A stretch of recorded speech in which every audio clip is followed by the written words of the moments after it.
love is so total as the love that happens between the master and the disciple. The love that happened between John and Jesus.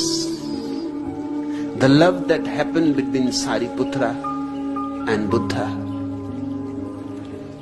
Gautama and Mahavira. Arjuna and Krishna. Chuang Tzu and Lao Tzu. These are the real love stories.